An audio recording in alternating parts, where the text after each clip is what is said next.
Assalamualaikum warahmatullahi wabarakatuh. Selamat pagi.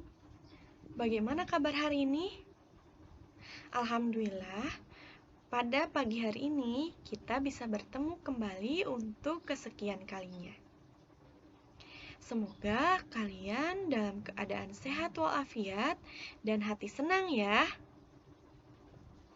Oh iya, jangan lupa untuk absen.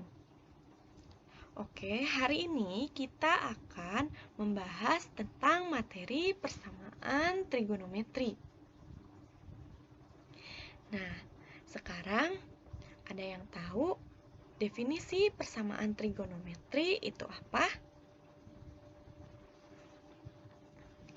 Nah, definisi persamaan trigonometri yaitu persamaan yang di dalamnya memuat perbandingan trigonometri. Lalu, siapakah penemu trigonometri? Nah, penemu trigonometri adalah Al-Battani. Beliau adalah yang menemukan rumus-rumus persamaan trigonometri. Lalu ada manfaat trigonometri dalam kehidupan sehari-hari. Banyak sekali manfaat trigonometri dalam kehidupan sehari-hari. Contohnya, di layar terdapat gambar untuk menghitung ketinggian gedung, pohon, dan menara. Lalu, untuk menemukan jarak antara benda-benda yang ada di luar angkasa. Oke, sebelum kita menyelesaikan persamaan trigonometri, kita harus paham dulu rumus perbandingan trigonometri. Nah, di sini ada sinus alfa. Rumusnya itu adalah sisi depan per sisi miring. Dan kosinus alfa, rumusnya itu sisi samping per sisi miring. Dan tangen alfa, rumusnya itu sisi depan per sisi samping. Sampai sini, apakah sudah paham? Oke, kita lanjut ya. Nah, untuk menyelesaikan persamaan trigonometri, ada hal yang harus diperhatikan, yaitu yang pertama, kita harus tahu dulu tanda untuk fungsi sinus X, kosinus X, dan tangen X pada setiap kuadran. Dari gambar ini, kita dapat mengetahui tanda kuadran sinus X, kosinus X, dan tangen X. Pada kuadran 1, sinus X dan kosinus X, tangen X itu positif. Pada kuadran 2, sinus, kosinus, sinus positif, kosinus dan tangen negatif. Pada kuadran 3, sinus dan kosinus negatif dan tangen positif. Dan pada kuadran 4, sinus dan tangen yang negatif, sedangkan kosinus positif. Lalu, yang kedua ada relasi kuadran. Di kuadran 1, kita memakai rumus 90 derajat negatif alfa. Dan kuadran 2, kita bisa memakai 180 derajat negatif alfa. Di kuadran 3, kita memakai rumus 180 derajat ditambah alfa. Dan di kuadran 4, kita bisa memakai 360 derajat negatif alfa. Oke. Yang ketiga, ada dua segitiga istimewa. Nah, dari gambar tersebut, kita dapat mengetahui. Misal, di sini ada sinus 45 derajat. Hasilnya itu 1 per akar 2. Dari mana 1 per akar 2? Tadi, dari rumus perbandingan trigonometri. Nah, di sini Sinus 45 derajat. Sinus 45 derajat. Rumus sinus itu adalah sisi depan per sisi miring. Jadi, sinus 45 derajat. Sisi depan 45 derajat. Itu berapa? 1. Sisi miring 45 derajat adalah akar 2. Maka hasilnya itu 1 per akar 2. Seperti itu ya.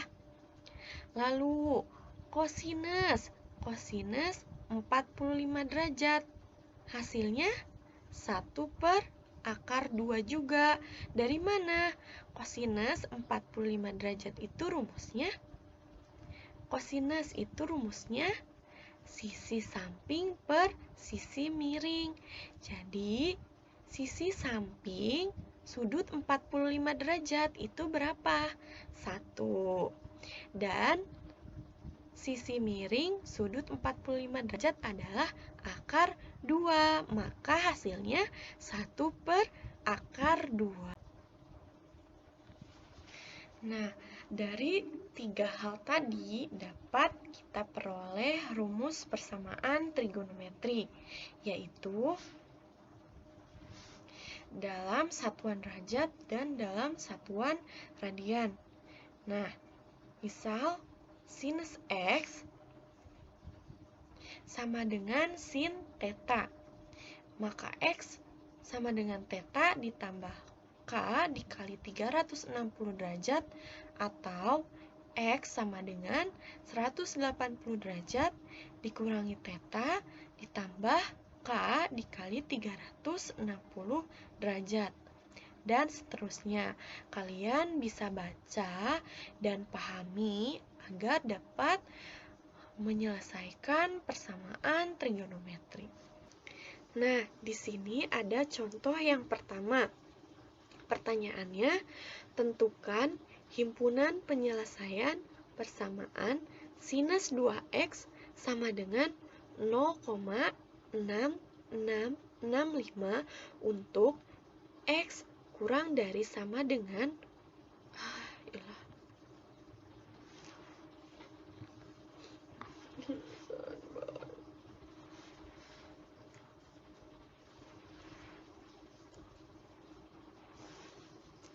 Nah, selanjutnya ada contoh yang pertama. Pertanyaannya, tentukan himpunan penyelesaian persamaan sinus 2x sama dengan 0,6665 untuk x lebih besar sama dengan 0 derajat dan x lebih kecil dari klik baik.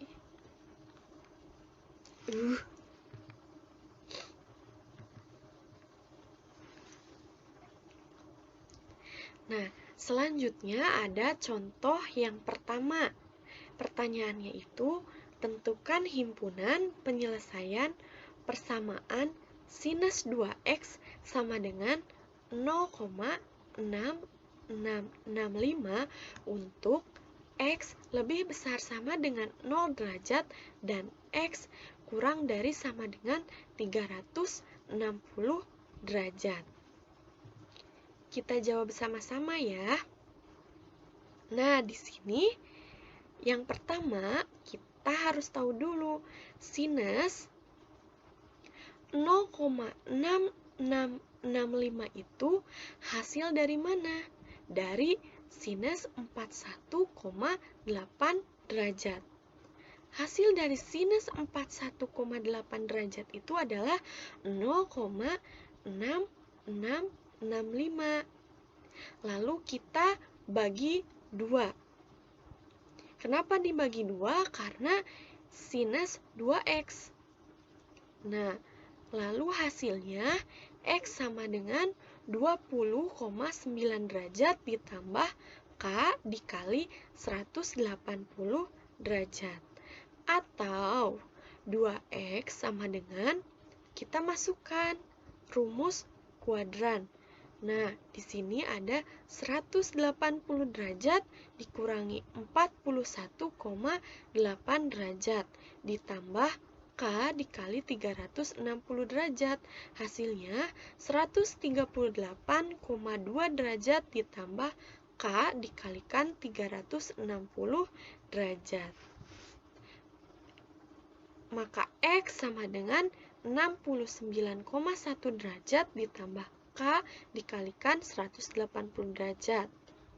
Nah, selanjutnya kita misalkan K-nya itu 0, 1, dan 2. Kita masukkan ke persamaan yang tadi.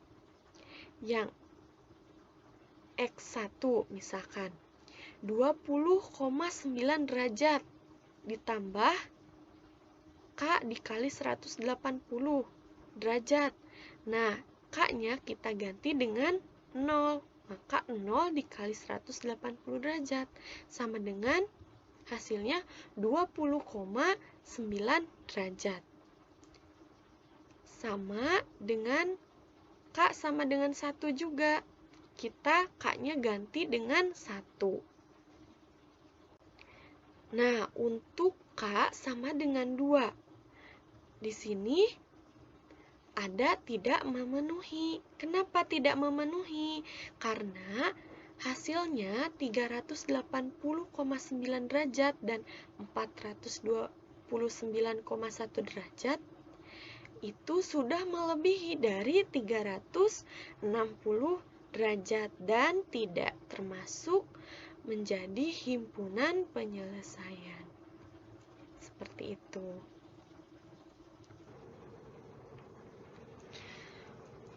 Oke, sebelum Ibu tutup, ada yang ingin menyimpulkan materi untuk hari ini? Nah, kesimpulan pembelajaran kita kali ini yaitu yang pertama, tadi kita belajar tentang persamaan trigonometri. Untuk menyelesaikan persamaan trigonometri itu ada 3. Yang pertama, kita harus tahu dulu tanda untuk fungsi sinus X, kosinus X, dan tangen X. Yang kedua, yaitu relasi kuadrannya. Dan yang ketiga, dua segitiga istimewa. Nah, seperti itu ya. Mungkin itu saja yang dapat Ibu sampaikan untuk pertemuan kali ini. Terima kasih atas perhatiannya dan partisipasinya. Sampai berjumpa lagi minggu depan. Tetap jaga kesehatan dan kebersihan, jangan lupa bahagia agar imun kita tetap terjaga. Ibu akhiri, wassalamualaikum warahmatullahi